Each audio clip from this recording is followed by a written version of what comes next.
welcome back to my channel. My name is Pranavi and I'm a final prof BMS student. അപ്പോൾ ഞാൻ കുറച്ച് കാലമായിട്ട് video ഒക്കെ ഇട്ടിട്ട് കുറച്ച് തിരക്കിലായിപ്പോയി. പക്ഷേ ഇന്നൊരു വീഡിയോ ചെയ്യുകയാണ്. പക്ഷേ ഈ വീഡിയോനകത്ത് ഒരു ക്വസ്റ്റിനെ കുറിച്ചാണ് സംസാരിക്കുന്നത്. ആ ക്വസ്റ്റ്യൻ എന്ന് പറയുന്നത് ഇനിയിപ്പോൾ BMSന് അഡ്മിഷൻ എടുക്കാൻ പോകുന്ന അല്ലെങ്കിൽ അഡ്മിഷൻ എടുത്തിട്ടുള്ള അതുമല്ല ഇപ്പോൾ BMSന് പഠിച്ചുകൊണ്ടിരിക്കുന്ന പലർക്കും ഉണ്ടായിട്ടുള്ള അല്ലെങ്കിൽ ഉണ്ടാവാൻ ഇടയുള്ള ഒരു സംശയത്തിനെ കുറിച്ചാണ്. അതായത് ഏറ്റവും കൂടുതൽ പേര് ചോദിച്ചിട്ടുള്ള അല്ലെങ്കിൽ ഗൂഗിളിലും മറ്റുമായിട്ട് സെർച്ച് ചെയ്തിട്ടുള്ള പലരോടും ചോദിച്ചിട്ടുള്ള അല്ലെങ്കിൽ ഒരു ഡൗട്ടായിട്ട് മനസ്സിൽ തന്നെ ഉള്ള ഒരു കാര്യമാണ്. അതായത് can I do MBBS after BMS അല്ലേ?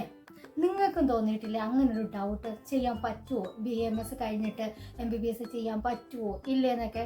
അപ്പോൾ അതിന് ഞാൻ എൻ്റെതായിട്ടുള്ള കണ്ടെത്തിയിട്ടുള്ള കുറച്ച് ആൻസേഴ്സ് പറഞ്ഞു തരാം. അപ്പോൾ let's easily jump into the video.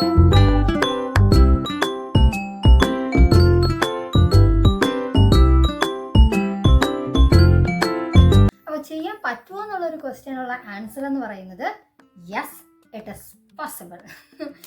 പക്ഷെ അതെങ്ങനെ അല്ലേ? അതായത് അതിനൊരേ ഒരു വഴി മാത്രമേ ഉള്ളൂ, നീറ്റ് UG. ഇപ്പം നിങ്ങൾ ഫസ്റ്റ് പ്രൊഫ് ആയിരിക്കാം, സെക്കൻഡ് പ്രൊഫ് ആയിരിക്കാം, തേർഡ് പ്രൊഫ് ആയിരിക്കാം, ഇതൊന്നുമല്ല HS ആയിരിക്കാം. പക്ഷേ ഏതായിക്കോട്ടെ നിങ്ങളുടെ മനസ്സിൽ MBBS പഠിച്ചേ പറ്റൂ, MBBS ആണ് നിങ്ങളുടെ ഡ്രീം എന്ന് വിചാരിക്കുന്നുണ്ടെങ്കിൽ ഒരേ ഒരു സൊല്യൂഷനേ ഉള്ളൂ, അത് നീറ്റ് തന്നെ ക്ലിയർ ചെയ്യണം. അപ്പോൾ ഇത് നീറ്റ് എങ്ങനെ ക്ലിയർ ചെയ്യുക? അതായത് നിങ്ങളിപ്പോൾ ഫസ്റ്റ് പ്രൊഫ് പഠിച്ചുകൊണ്ടിരിക്കുന്ന ഒരാളായിരിക്കാം. അപ്പോൾ നിങ്ങൾക്ക് വിചാരിക്കാമോ, ഞാൻ ഒരു തവണ കൂടി ഒന്ന് ഡ്രോപ്പ് ചെയ്താൽ കുറച്ചുകൂടെ ഒന്ന് പഠിച്ചാൽ ചിലപ്പോൾ എനിക്ക് നീറ്റ് UG ക്ലിയർ ചെയ്യാൻ പറ്റും. അങ്ങനെയാണെങ്കിൽ നിങ്ങൾ ഡ്രോപ്പ് ചെയ്യുന്നതുകൊണ്ട് ഒരു പ്രശ്നമില്ല, അതിൽ നാണക്കേട് വിചാരിക്കേണ്ട ഒരാവശ്യമില്ല. നിങ്ങൾക്ക് ഏതാണോ കോൺഫിഡൻ്റ് ആയിട്ട് ചെയ്യാൻ താല്പര്യം, കാരണം ലൈഫ് നിങ്ങളുടേതാണ്, നിങ്ങളുടെ ചോയ്സാണ്. അപ്പോൾ നിങ്ങളാണ് സെലക്ട് ചെയ്യേണ്ടത്. അങ്ങനെയാണെങ്കിൽ നിങ്ങൾക്കൊരു പ്രശ്നമില്ല. പക്ഷേ സെക്കൻഡ് പ്രൊഫ് ആണെങ്കിലും ഓക്കെ, ഫസ്റ്റ് പ്രൊഫിലും സെക്കൻഡ് പ്രൊഫിലും എനിക്ക് അത്ര ഇൻട്രസ്റ്റ് ഒന്നും തോന്നിയില്ല, ഓക്കെ നമുക്ക് ഡ്രോപ്പ് ചെയ്യുന്നതുകൊണ്ട് പ്രശ്നമില്ല. പക്ഷെ ഫൈനൽ പ്രൊഫിലോട്ടാണ് നിങ്ങൾ വന്നിട്ടുള്ളതെങ്കിൽ ഈ ഫൈനൽ പ്രൊഫിൽ കുറച്ചധികം പഠിക്കാനുള്ളത് കൊണ്ടും കുറച്ച് സ്ട്രെസ് ലെവൽ കൂടുതലായതുകൊണ്ടും ചിലപ്പോൾ നമുക്ക് ഡ്രോപ്പ് ചെയ്യാൻ പറ്റില്ല. അപ്പോൾ നിങ്ങൾ ഇത്രയും വർഷം, അതായത് 1.5 വർഷമാണല്ലോ നമ്മൾ പഠിക്കുന്നത്, അപ്പോൾ ഓൾറെഡി 3 വർഷം കഴിഞ്ഞിട്ടുണ്ടാവും. അപ്പം ഇത് കഴിഞ്ഞിട്ട് അപ്പോൾ നമ്മൾ ടൈം കൂടെ കളയുകയാണ്. അപ്പോൾ അതുകൊണ്ട് തേർഡ് പ്രൊഫിലാണെങ്കിൽ ഞാനത് ഒരിക്കലും സജസ്റ്റ് ചെയ്യില്ല. പിന്നെ നീറ്റ് മാത്രമാണ് ഒരേ ഒരു വഴി. അപ്പോൾ നിങ്ങൾ എന്ത് ചെയ്യുകയെന്ന് വെച്ചാൽ നീറ്റ് പാസ്സാവുക. നീറ്റ് പാസ്സായതിനു ശേഷം ഇപ്പോൾ ഹൗസ് ഏജൻസി കഴിഞ്ഞിട്ടാണെങ്കിലും നിങ്ങൾക്ക് നീറ്റ് എഴുതാം. ഇപ്പോൾ നെക്സ്റ്റ് എക്സാം ഇല്ല, നെക്സ്റ്റ് നമുക്കില്ല. അതായത് 2021 ബാച്ചിനും 2022 ബാച്ചിനും അതായത് നെക്സ്റ്റ് എക്സാം ഇല്ല. അപ്പോൾ ആ എക്സാം ഇല്ലാത്തത് കൊണ്ട് നിങ്ങൾക്ക് വേണമെങ്കിൽ അതായത് BMS കഴിഞ്ഞിട്ട് AA PGET അതായത് PG എൻട്രൻസ് എക്സാമിൻ്റെ കൂടെ അതിന് വേണ്ടിയിട്ട് പഠിക്കുന്നതിൻ്റെ കൂടെ നീറ്റ് UGക്ക് വേണ്ടിയിട്ട് ഫിസിക്സ് കെമിസ്ട്രി ബയോളജി സിമ്പിൾ അല്ലേ, അപ്പോൾ അതും കൂടെ പഠിച്ചുകൂടെ? അത് പഠിക്കാം. അപ്പം നീറ്റ് അങ്ങ് പാസ്സാവാം. പാസ്സായി കഴിഞ്ഞാൽ നിങ്ങൾക്ക് എന്താണ് അതിൻ്റെ മാർക്കിൻ്റെ അടിസ്ഥാനത്തിലായിരിക്കാം നമ്മുടെ പ്രൈവറ്റ് കോളേജ് കിട്ടണോ, ഗവൺമെൻറ് ആണല്ലോ ആദ്യം പറയട്ടെ. അപ്പോൾ ഗവൺമെൻറ് കോളേജ് കിട്ടണോ, പ്രൈവറ്റ് കോളേജ് കിട്ടണോ, അല്ലെങ്കിൽ വേറെ എന്തെങ്കിലും ഡീംഡ് യൂണിവേഴ്സിറ്റി കിട്ടണോ, അതൊക്കെ നിങ്ങളുടെ മാർക്കിനെ ഡിപ്പെൻഡ് ചെയ്തിട്ടായിരിക്കും വരുന്നത്. പിന്നെ ഞാൻ ഓർമ്മിപ്പിക്കാനായിട്ട് ആഗ്രഹിക്കുന്ന ഒരു കാര്യം, നിങ്ങൾക്ക് ലാറ്ററൽ എൻട്രി എന്ന് പറയുന്ന ഒരു സംഭവങ്ങളും ഇതിനിടയിൽ വെച്ച് കിട്ടില്ല. ചിലപ്പോൾ നിങ്ങൾ HS ആയിരിക്കാം, അല്ലെങ്കിൽ സെക്കൻഡ് പ്രൊഫ് ആയിരിക്കാം, തേർഡ് പ്രൊഫ് ആയിരിക്കാം. ഇതിൻ്റെ ഇടയിൽ വെച്ച് നീറ്റ് UG എഴുതി പാസ്സായി അങ്ങനെ എന്ന് എഴുതി നിങ്ങൾക്ക് ലാറ്ററൽ എൻട്രി ഇല്ല. പിന്നെ ഏതെങ്കിലും കോട്ട അല്ലെങ്കിൽ റിസർവേഷൻ അത് കൂടെ ഒരു ചാൻസോ അങ്ങനെയൊന്നുമില്ല. പിന്നെ ഇനി അടുത്തൊരു ക്വസ്റ്റ്യൻ എന്ന് വെച്ചാൽ BMS ചെയ്യുന്നത് കൊണ്ട് അല്ലെങ്കിൽ BMS എന്നൊരു ഡിഗ്രി ഉള്ളത് കൊണ്ട് നിങ്ങൾക്ക് എന്തെങ്കിലും അഡ്വാൻറ്റേജ് നീറ്റ് UG എക്സാമിന് കിട്ടുന്നുണ്ടോ? What any kind of advantages in NEET? No.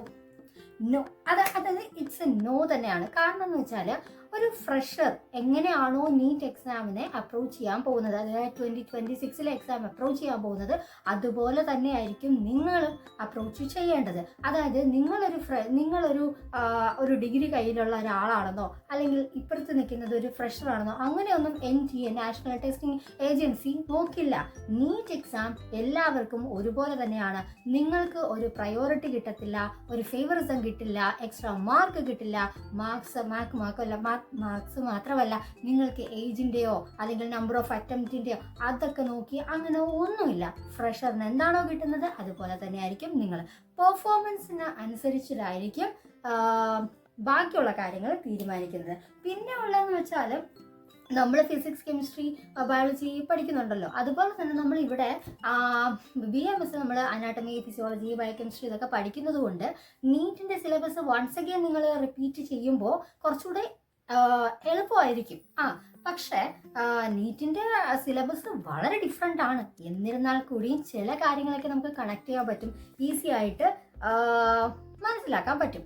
ഇനി അടുത്ത ചോദ്യം എന്ന് പറയുന്നത് ഇസ് ഇറ്റ് വർത്ത് ഇറ്റ് അല്ലേ? ഇതായത് BMS വർത്ത് ഇറ്റ് ആണോ, അല്ലെങ്കിൽ BMS കഴിഞ്ഞിട്ട് MBBS ചെയ്യുന്നത് വർത്ത് ഇറ്റ് ആണോ?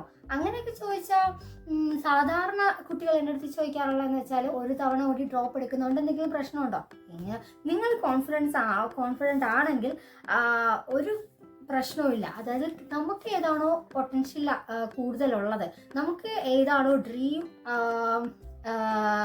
കൂടുതൽ ചെയ്യണം അല്ലെങ്കിൽ വേണം എന്ന് ആഗ്രഹിക്കുന്നത്, അത് മാത്രം ചൂസ് ചെയ്യുക. കാരണം ഞാൻ ഇതൊക്കെ എഴുതി വെച്ചിട്ടുണ്ട് എന്തൊക്കെ സംസാരിക്കണമെന്ന്. അതുകൊണ്ടാണ് ഞാൻ ഇടയ്ക്കിടയ്ക്ക് ഇങ്ങനെ നോക്കുന്നത്, ബുക്കിൽ ഇങ്ങനെ നോക്കുന്നത്. പിന്നെ അതായത് ഞാൻ നേരത്തെ പറഞ്ഞു, ഫസ്റ്റ് പ്രൊഫൈലാണെങ്കിലും സെക്കൻഡ് പ്രൊഫൈലാണെങ്കിലും നമുക്ക് ഡ്രോപ്പ് ചെയ്യുന്നതുകൊണ്ട് പ്രശ്നമില്ല. പക്ഷേ ഫൈനൽ പ്രൊഫൈൽ വരുമ്പോഴോ അല്ലെങ്കിൽ HS ആണെങ്കിലും പ്രശ്നം വരുന്നില്ല. പക്ഷേ തേർഡ് പ്രൊഫൈൽ എത്തിയതിന് ശേഷമാണ് നിങ്ങൾ ഡ്രോപ്പ് ചെയ്യാൻ ഉദ്ദേശിക്കുന്നതെങ്കിൽ അവിടെ വലിയൊരു പ്രശ്നം കൂടി ഉണ്ട്.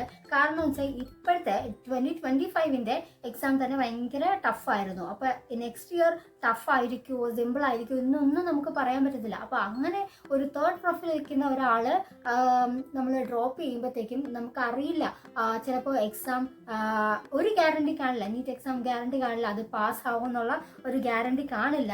അപ്പോൾ അതുകൊണ്ട് തന്നെ അതൊരു ഫിംഗേഴ്സ് ക്രോസ്ഡ് ആണ്. അതായത് നമ്മൾ തന്നെ ഒന്ന് ചിന്തിച്ചിട്ട് വേണം, ഡ്രോപ്പ് വേണോ ഇല്ല, ഈ ഒരു പ്രൊഫും കൂടെ കംപ്ലീറ്റ് ചെയ്തതിന് ശേഷം അടുത്തത് ചെയ്യാനായിട്ട് പോയാൽ പോരെ എന്നൊക്കെ നമുക്കൊന്ന് ഇരുന്ന് ചിന്തിക്കണം. അപ്പോൾ ഇനി കുറച്ച് പേര് ചോദിച്ചതാണ്, ആരെങ്കിലും BMS കഴിഞ്ഞിട്ട് MBBS പോയ ആരെങ്കിലും പരിചയമുണ്ടോ? അതായത് BMS MBBS ഷിഫ്റ്റ് ആരെങ്കിലും ചെയ്തിട്ടുണ്ടോ?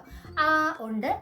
ഞാൻ പഠിച്ച കോളേജിലും ഉണ്ട്, പഠിച്ചുകൊണ്ടിരിക്കുന്ന കോളേജിലും ഉണ്ട്. പിന്നെ അല്ലാണ്ട് എനിക്ക് പരിചയമുള്ള കുറച്ച് പേരും അങ്ങനെ കഴിഞ്ഞിട്ട് പോയവരും ഉണ്ട്. അവരുടെ എക്സ്പീരിയൻസ്, അതായത് അത് നല്ല കാര്യമാണ് കേട്ടോ. കാരണം രണ്ട് തരത്തിലുള്ള ഡിഗ്രി നമ്മൾ പഠിക്കുന്നുണ്ട്. ഓൾറെഡി BMS പഠിക്കുമ്പോഴത്തേക്ക് നമ്മൾ മോഡേൺ കൂടെ പഠിക്കുന്നുണ്ട്. അതായത് anatomy physiology biochemistry toxicology pharmacology medicine surgery എല്ലാം പഠിക്കുന്നുണ്ട്. അപ്പോൾ പിന്നെ എന്ത് ഡിഫറൻസ് ആണുള്ളത്? പിന്നെ ഓൾറെഡി നമുക്കൊരു ബെനിഫിറ്റ് ഉണ്ടല്ലോ. അതായത് BMS പഠിക്കുന്ന സമയത്ത് നമ്മളിതെല്ലാം പഠിച്ചിട്ടുണ്ട്. അപ്പോൾ അതിൻ്റെ ഓൾറെഡി ഒരു ബേസോട് കൂടിയാണ് നമ്മൾ MBBS പോകുന്നത്. അങ്ങനെ പോകുമ്പോഴത്തേക്കും കുറച്ചുകൂടെ ഈസി ആയിരിക്കും അല്ലേ? എഗെയിൻ വീണ്ടും എക്സാമിന്, അതായത് MBBS ചേർന്നതിന് ശേഷം അതേ എക്സാം എഴുതുമ്പോൾ ഇതിന് പണ്ട് എഴുതിയിട്ടുള്ളതല്ലേ, എന്നെ തോപ്പിക്കാൻ ആരുമില്ല, അങ്ങനെയൊക്കെ ചെറുതായിട്ടൊക്കെ ഒരു ചിന്തയൊക്കെ തോന്നാം. പിന്നെ അങ്ങനെയൊക്കെ തോന്നാം. അപ്പോൾ നമുക്ക് ബെനിഫിറ്റ് മാത്രമേ ഉള്ളൂ. പിന്നെ ഉള്ളതെന്ന് വെച്ചാൽ എനിക്ക് തോന്നുന്നത്, നമുക്ക് ഈ ഒരു അതായത് എക്സാം എല്ലാം കഴിഞ്ഞതിന് ശേഷം നീറ്റ് എക്സാം BMS കംപ്ലീറ്റ് ചെയ്തു എന്ന് കരുതുക. നീറ്റ് എക്സാം നിങ്ങൾ പാസ്സായി, നിങ്ങൾക്ക് MBBS അഡ്മിഷൻ കിട്ടാനുള്ള മാർക്സ് ഉണ്ടെന്ന് വിചാരിക്കുക. അപ്പോൾ അതിനുശേഷം നമുക്ക്, അതായത് നമ്മൾ MCC വഴിയോ അല്ലെങ്കിൽ കേരളത്തിലാകുമ്പോഴത്തേക്കും കീം വഴിയോ നമ്മൾ രജിസ്റ്റർ ചെയ്യുമല്ലോ, അലോട്ട്മെൻറ്റ് കൊണ്ട് രജിസ്റ്റർ ചെയ്യുമല്ലോ. അവിടെ നമുക്ക് ഒരു BMSകാർക്ക് ഒരു 8 സീറ്റ് റിസർവേഷൻ ഉണ്ടെന്നറിയാം. ഇപ്പോൾ എങ്ങനെയാണെന്ന് എനിക്കറിയത്തില്ല. പണ്ട് അങ്ങനെ ഉണ്ടായിരുന്നു എന്ന് കേട്ടിട്ടുണ്ട്. അങ്ങനെ ഒരു റിസർവേഷൻ ഉണ്ട്. എന്നാലും മാർക്ക് തന്നെയാണ് ഏറ്റവും വലുതായിട്ടുള്ള കാര്യം. അപ്പോൾ മാർക്ക് എത്ര ഉണ്ടോ അതിനനുസരിച്ചിട്ടായിരിക്കും റിസർവേഷൻ. ഇപ്പോൾ ഈ ഒരു 8 സീറ്റിന് വേണ്ടി ചിലപ്പോൾ മത്സരിക്കുന്നത് 1 ലക്ഷം പേരായിരിക്കും അല്ലേ? 1 ലക്ഷം BMSകാർ ചിലപ്പോൾ MBBS വേണ്ടിയിട്ട് മത്സരിക്കുന്നുണ്ടായിരിക്കും. അതിലും മാർക്സും എല്ലാം നിങ്ങൾക്ക് നോക്കിയതിന് ശേഷം മാത്രമേ ഈ 8 സീറ്റിലോട്ട് നിങ്ങളെ റഫർ ചെയ്യാൻ പറ്റുള്ളൂ, നിങ്ങൾക്ക് തരാൻ പറ്റുള്ളൂ. അപ്പോൾ ഒരുപാട് കാര്യങ്ങൾ അതിൻ്റെ പിന്നിലുണ്ട്. ഇനി my honest review my honest suggestion ഒക്കെ എന്താണ്? അപ്പോൾ എന്താണെന്ന് വെച്ചാൽ എനിക്കും ആഗ്രഹം അത് തന്നെയാണ്. അതായത് എനിക്കും ഭയങ്കര ആഗ്രഹമുണ്ട് MBBS ചെയ്യണം എന്നുള്ളത്. അപ്പം ഞാനും ഇപ്പോൾ BMS കഴിഞ്ഞിട്ട് ഞാനും എന്തായാലും ട്രൈ ചെയ്ത് നോക്കും, കിട്ടുമോ കിട്ടാത്തേ അതൊക്കെ പിന്നത്തെ കാര്യം. പക്ഷെ ട്രൈ ചെയ്യണം. നമ്മൾ ട്രൈ ചെയ്യാതിരുന്നിട്ട് കാര്യമില്ല. ആഗ്രഹം ഉണ്ടെങ്കിൽ അതിനു വേണ്ടി ഇറങ്ങിയേ പറ്റും. അല്ലാണ്ട് അയ്യോ എനിക്ക് കിട്ടുമോ കിട്ടൂലേ ആ ഒരു മൈൻഡ് സെറ്റിലിരുന്നാൽ ഒന്നും നടക്കത്തില്ല. പക്ഷേ ഇതിനു വേണ്ടി ട്രൈ ചെയ്യണം. കാരണം ലൈഫ് ഒന്നേ ഉള്ളൂ, അത് നിങ്ങളുടെ ചോയ്സ്. അവസാനം ലൈഫ് കുറേയൊക്കെ ഒരു 10-20 വർഷം കഴിയുമ്പോഴത്തേക്ക് ഞാനൊന്നും എത്തിയില്ല, ആഗ്രഹിച്ചൊന്നും കിട്ടിയില്ല എന്നൊന്നും പറഞ്ഞിട്ടൊരു കാര്യമില്ല. പക്ഷെ ചോയ്സ് നമ്മുടേതാണ്. പക്ഷെ BMS വേണോ MBBS വേണോ എന്നുള്ളത് നിങ്ങളുടെ ചോയ്സാണ്. ഡ്രോപ്പ് ചെയ്യണോ വേണ്ടെന്നുള്ളത് നിങ്ങളുടെ ചോയ്സ് തന്നെയാണ്. പക്ഷേ ഒരു തവണ നിങ്ങൾ ക്ലിയർ ആയിട്ട് ഡിസിഷൻ എടുത്തിട്ടുണ്ടെങ്കിൽ അത് നീറ്റ് എക്സാമിന് വേണ്ടി പോകാൻ വേണ്ടിയിട്ടാണോ അല്ലെങ്കിൽ ഡ്രോപ്പ് ഒരിക്കൽ കൂടി ചെയ്യാൻ വേണ്ടിയിട്ടാണോ, അത് ക്ലിയർ ആയിരിക്കണം. അത് പാരൻസിനും നിങ്ങളെ സപ്പോർട്ട് ചെയ്യാനായിട്ട് ഒരു ഷുവറായിട്ട് കോൺഫിഡൻസ് ഉണ്ടായിരിക്കണം. അങ്ങനെയാണെങ്കിൽ നിങ്ങൾ BMS സ്കിപ്പ് ചെയ്ത് MBBSലോട്ട് പോകുന്നത് കൊണ്ട് യാതൊരു തെറ്റുമില്ല. ഇനി BMS കംപ്ലീറ്റ് ചെയ്തതിന് ശേഷമാണ് MBBSലേക്ക് പോകുന്നതെങ്കിലും യാതൊരു തെറ്റുമില്ല. പക്ഷേ നിങ്ങൾ മനസ്സിലാക്കേണ്ട ഒരു കാര്യം, നീറ്റ് UG മാത്രമാണ് ഒരേ ഒരു വഴിയായിട്ടുള്ളത്. അപ്പോൾ ഈ ഒരു വീഡിയോ ചെറിയൊരു ഹെൽപ്പായിട്ടുണ്ട് എന്ന് നിങ്ങൾക്ക് തോന്നിയിട്ടുണ്ടെങ്കിൽ പ്ലീസ് കമൻറ്റ് ബിലോ.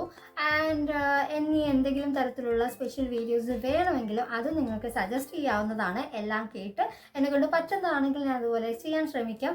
പിന്നെ if you like the video please like, share and subscribe. And that's it for the video. See you on next time. Bye by.